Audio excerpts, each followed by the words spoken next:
आज की कहानी एक भूतिया हॉस्टल के बारे में है। ये कहानी मेरे एक सब्सक्राइबर ने मुझे बताया है, जो कि उसके साथ एक हॉस्टल में रहते समय ये सब घटना हुआ था। कहानी बहुत ही मज़ेदार और डरावनी है, तो अंत तक ज़रूर बने रहना।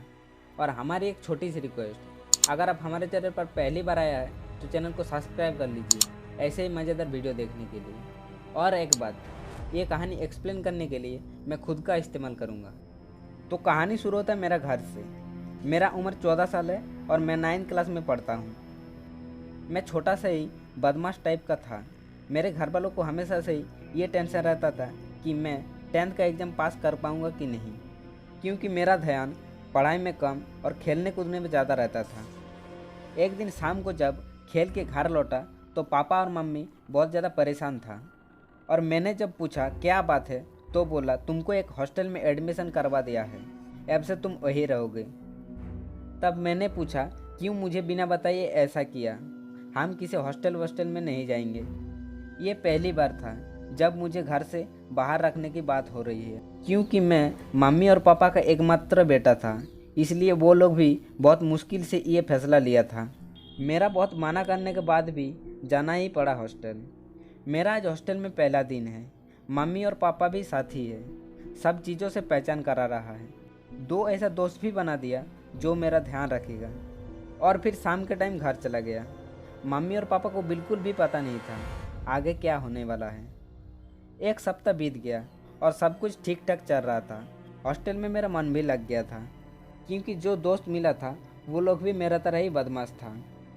हम लोगों के बीच काफ़ी गहरी दोस्ती हो गई थी। एक दिन एक दोस्त ने एक भूतिया कहानी के बारे में बताया, जो कि इस हॉस्टल में हुआ था। लेकिन हम तीनों दोस्त ये सब चीज़ों पर विश्वास नहीं करते थे। अगले दिन हमारे हॉस्टल का हेड प्रिंसिपल का अचानक से मौत हो गया और सब बच्चे को बोला गया रात के 8 बजे से सुबह के 6 बजे तक अपने अपने रूम से कोई भी नहीं निकलेगा। हम तीनों दोस्तों को काफ़ी अजीब लगा। प्रिंसिपल के मरने के साथ रात में ना निकलना क्या संबंध है। हम लोग जानने की कोशिश कर रही थी आखिर बात क्या है, कुछ तो छुपाया जा रहा है हम लोगों से। एक दोस्त ने पूछा भी, लेकिन डांट कर बोला गया जितना बोला गया है उतना करो। हम लोगों के मन में जानने की इच्छा और ज़्यादा बढ़ गया था। हम लोगों ने हॉस्टल के सीनियर दोस्तों से भी पूछा, लेकिन किसी को कुछ नहीं पता था। आखिर हम लोगों ने सोचा हॉस्टल के वॉचमैन से क्यों ना पूछा जाए, उसको सब पता होगा। अगले दिन हम तीनों दोस्त उस वॉचमैन के पास गए और पूछने लगे।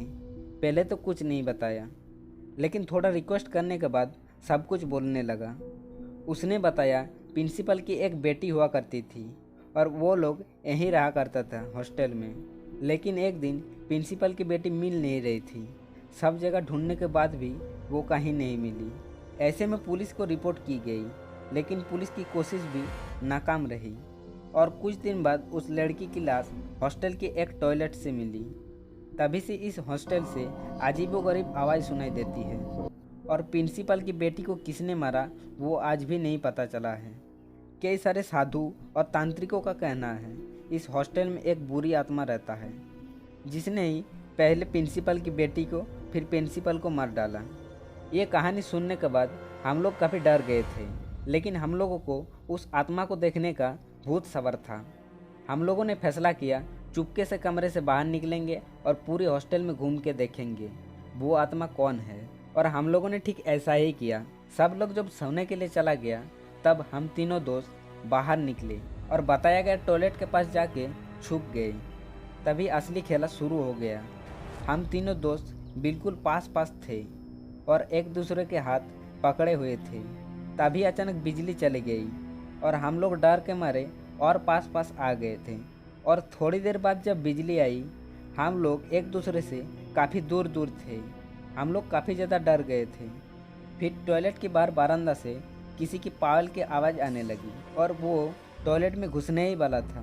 तभी अचानक बिजली चली गई और हम लोग डर के मारे ज़ोर ज़ोर से चिल्लाने लगे।